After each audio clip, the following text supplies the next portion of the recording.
Second Chronicles, chapter 17. Jehoshaphat his son succeeded him as king and strengthened himself against Israel. He stationed troops in all the fortified cities of Judah and put garrisons in Judah and in the towns of Ephraim that his father Asa had captured. The Lord was with Jehoshaphat because he followed the ways of his father David before him. He did not consult the Baals, but sought the God of his father and followed his commands rather than the practices of Israel. The Lord established the kingdom under his control, and all Judah brought gifts to Jehoshaphat, so that he had great wealth and honor. His heart was devoted to the ways of the Lord. Furthermore, he removed the high places and the Asherah poles from Judah. In the 3rd year of his reign he sent his officials Ben-Hail, Obadiah, Zechariah, Nethanel, and Micaiah to teach in the towns of Judah. With them were certain Levites, Shemaiah, Nethaniah, Zebadiah, Asahel, Shemiramoth, Jehonathan, Adonijah, Tobijah, and Tob-Adonijah, and the priests Elishama and Jehoram. They taught throughout Judah, taking with them the book of the law of the Lord. They went around to all the towns of Judah and taught the people. The fear of the Lord fell on all the kingdoms of the land surrounding Judah, so that they did not go to war against Jehoshaphat.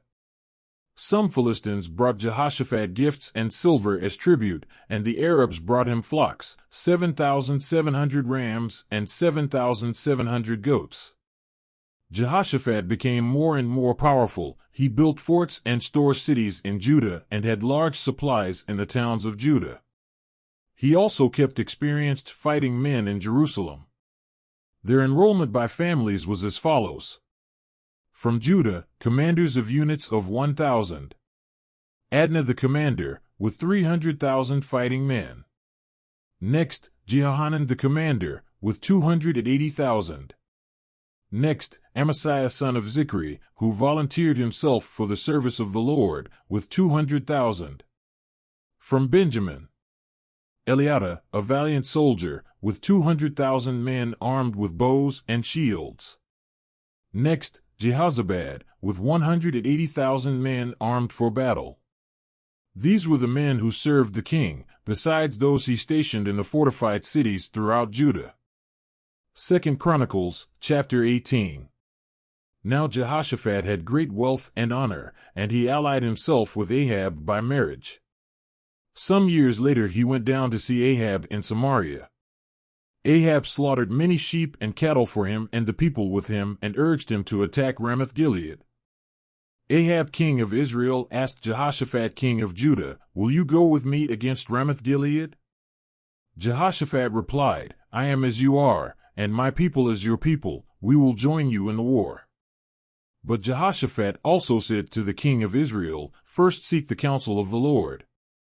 So the king of Israel brought together the prophets, 400 men, and asked them, "Shall we go to war against Ramoth Gilead, or shall I not?"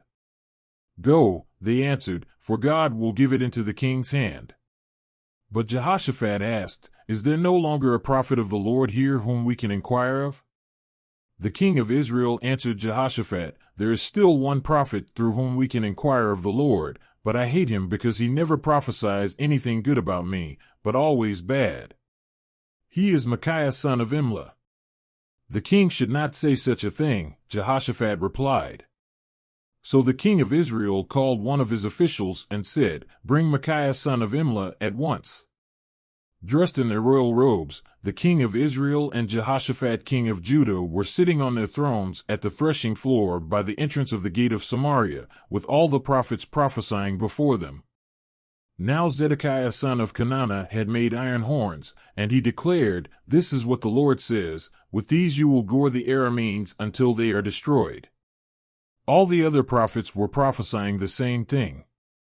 "Attack Ramoth Gilead and be victorious," they said, "for the Lord will give it into the king's hand." The messenger who had gone to summon Micaiah said to him, "Look, the other prophets without exception are predicting success for the king. Let your word agree with theirs, and speak favorably." But Micaiah said, "As surely as the Lord lives, I can tell him only what my God says." When he arrived, the king asked him, "Micaiah, shall we go to war against Ramoth Gilead, or shall I not?" "Attack and be victorious," he answered, "for they will be given into your hand." The king said to him, "How many times must I make you swear to tell me nothing but the truth in the name of the Lord?" Then Micaiah answered, "I saw all Israel scattered on the hills like sheep without a shepherd, and the Lord said, These people have no master. Let each one go home in peace." The king of Israel said to Jehoshaphat, "Didn't I tell you that he never prophesies anything good about me, but only bad?" Micaiah continued, "Therefore hear the word of the Lord. I saw the Lord sitting on his throne with all the multitudes of heaven standing on his right and on his left. And the Lord said, Who will entice Ahab king of Israel into attacking Ramoth Gilead and going to his death there?" One suggested this, and another that.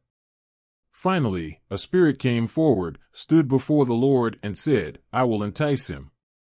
"By what means?" the Lord asked. "I will go and be a deceiving spirit in the mouths of all his prophets," he said. "You will succeed in enticing him," said the Lord. "Go and do it." So now the Lord has put a deceiving spirit in the mouths of these prophets of yours. The Lord has decreed disaster for you. Then Zedekiah son of Kenana went up and slapped Micaiah in the face. "Which way did the spirit from the Lord go when he went from me to speak to you?" he asked. Micaiah replied, "You will find out on the day you go to hide in an inner room." The king of Israel then ordered, "Take Micaiah and send him back to Amon the ruler of the city and to Joash the king's son, and say, This is what the king says, Put this fellow in prison and give him nothing but bread and water until I return safely." Micaiah declared, "If you ever return safely, the Lord has not spoken through me." Then he added, "Mark my words, all you people." So the king of Israel and Jehoshaphat king of Judah went up to Ramoth Gilead. The king of Israel said to Jehoshaphat, "I will enter the battle in disguise, but you wear your royal robes." So the king of Israel disguised himself and went into battle. Now the king of Aram had ordered his chariot commanders, "Do not fight with anyone, small or great, except the king of Israel." When the chariot commanders saw Jehoshaphat, they thought, "This is the king of Israel." So they turned to attack him, but Jehoshaphat cried out, and the Lord helped him. God drew them away from him, for when the chariot commanders saw that he was not the king of Israel, they stopped pursuing him. But someone drew his bow at random and hit the king of Israel between the breastplate and the scale armor. The king told the chariot driver, "Wheel around and get me out of the fighting. I've been wounded." All day long the battle raged, and the king of Israel propped himself up in his chariot facing the Arameans until evening. Then at sunset he died.